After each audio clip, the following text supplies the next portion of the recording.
চলুন আজকের আমরা চলে যাই সেই জগৎ বিখ্যাত পৃথিবী বিখ্যাত গঙ্গাসাগর। সেই গঙ্গাসাগরের তাণ্ডবের পর এই যে এত বড় ঘূর্ণিঝড় বা সাইক্লোন হয়ে গেল, তারপরে সেই গঙ্গাসাগরের অবস্থা কেমন। বর্তমানে আমরা ভেসেল ধরেছি, এই ভেসেল ধরে পার হবো আমরা লর্ড এইটের ঘাট থেকে গঙ্গাসাগর। এই হলো গঙ্গাসাগরের গেট, অর্থাৎ গঙ্গাসাগর দ্বীপ। পৃথিবীর বিখ্যাত এবং জগৎ বিখ্যাত বড় আইল্যান্ড হলো এই গঙ্গাসাগর।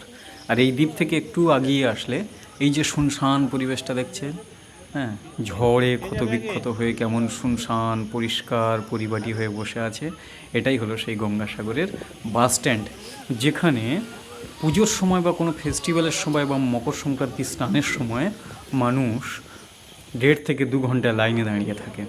সেখান থেকে পাড়ি দিই আমরা এই গঙ্গাসাগরের উদ্দেশ্যে। এবারে দেখিয়ে দিই এই গঙ্গাসাগরের চাঁতাল বা গঙ্গাসাগরের সেই পটভূমি এবং সেখানকার যে বর্তমান পরিস্থিতি, একদম শুনশান ফাঁকা নিরালা নির্জন, কয়েকটা অবলা পশু এবং কয়েকজন নাগা সন্ন্যাসী ছাড়া আর কেই বা আছে আশেপাশে যারা কাজের এতে। আর এইবার দেখুন, যারা সেই যে গঙ্গা স্নান করেন, অর্থাৎ মকর সংক্রান্তিতে বা পূর্ণিমা অমাবস্যা তিথিতে যারা স্নান করেন, সেই মকর সংক্রান্তিতে গঙ্গার সেই রূপ, যে চড়াতে লাখো লাখো মানুষ স্নান করত কাতারে কাতারে, চারিদিকে পুলিশ প্রশাসন, একটা জন উল্লাস, জন সচেতনের যে ভাগ, সেটা আজকের কেমন নিস্তব্ধ শান্ত। এই নতুন করে আবার বাঁধ দিতে হচ্ছে বড় বড় বুলডোজার জেসিবি দিয়ে। ওই নৌকাগুলো দেখছেন, জেলেদের আজকের কি অবস্থা, তারা আজকের উপরে, তারা আর নদীতে নামতে পারছে না, তাদের জীবন জীবিকাও এক অন্যরকম। আর এই যে দেখতে পাচ্ছেন, এই যে গুটি কত মাথা দেখা যায়, এরা হচ্ছে কি আশপাশেরই বাসিন্দা এবং দূর থেকে যারা এসছে বর্তমান পরিস্থিতি দেখতে, সেই পরিস্থিতিটা আমি আপনাদের সামনেও তুলে ধরলাম। রাস্তা পার এবং যে সমস্ত জিনিসগুলো তৈরি করেছিল সরকার, সেগুলো সব নিমিষে ধূলিসাৎ। এই যে তাঁবু, ছোট ছোট কিছু দোকান আর অল্প কিছু এখানকার সন্ন্যাসী এবং স্থায়ী বাসিন্দা এবং এখানকার যে কর্মীরা, তাদেরকে নিয়েই কাজ চলছে। এইবার পাড়ি দিই আমরা মন্দিরের উদ্দেশ্যে। এই যে রাস্তাটা দেখতে পাচ্ছেন, এই রাস্তা থেকে সোজা চলে গেলে ওই যে 3 জন আসছে, ওই মাথায় হচ্ছে কি গঙ্গা, এটাই হলো আদি গঙ্গার স্নান।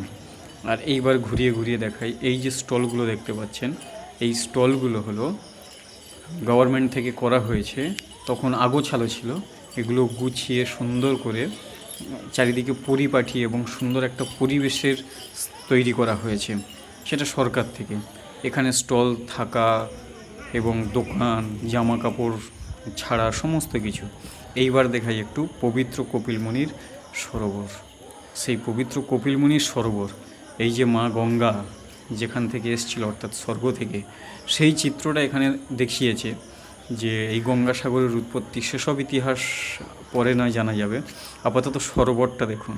এই সরোবরে তবে মাছ নেই, যেহেতু ভগবানের পুকুর তো, দেবত্বর পুকুর, এটাই গঙ্গা, এটাই গঙ্গার জল এবং গঙ্গা দেবী স্বয়ং ওখানেই, মানে নিজেই ওখানে বিরাজমান। তবে প্রাকৃতিক নয়, কৃত্রিমভাবে করা হয়েছে। হ্যাঁ, এই ঘাট। আর এই ঘাট মানে এখন একটু ক্ষতবিক্ষত, একটু অন্যরকম চিত্র দেখতে পাচ্ছেন, কিন্তু এগুলো খুব সুন্দরভাবে সাজানো থাকে এবং পরিপাটি করা থাকে। এই বর্তমান দেখতে পাচ্ছেন যে আমি ভিডিওটা করছি ভিজে ভিজে। হ্যাঁ, এই যে এক একটা আমি মূর্তিগুলো দেখাচ্ছি বা ভগবানদের দর্শন করাচ্ছি আপনাদেরকে, আপনারা দেখুন। এবং আমি বৃষ্টির মধ্যে যতটা পারছি ততটুকুই সংগ্রহ করছি। এই যে আদি কৈলাস থেকে শিব, তার রুদ্র অবস্থা এবং তার যে জটা দিয়ে গঙ্গাকে রোধ করেছিল, তার যে রাগকে তিনি শান্ত করেছিল। আর এই হলো সেই কপিলমুনি, ঋষি কপিলমুনি, যার সাধনা দৃঢ় এবং কঠিন, যিনি একজন উচ্চ মার্গের সাধক বা ঋষি। আর তারই কিছু চালচিত্র এবং তারই কিছু মূর্তি আপনাদেরকে দেখাই এবং আদি মন্দিরের ভিতরে প্রবেশ করাই। এই হলো আদি মন্দিরের রূপ। এখন ফাঁকা, তাই আপনাদের সামনে আমি যতটুকু পারছি সম্ভব ততটুকুই আমি সমস্ত কিছু দেখানোর চেষ্টা করছি। একটা এগুলো সমস্ত কিছু কিন্তু শিলা মন্দির।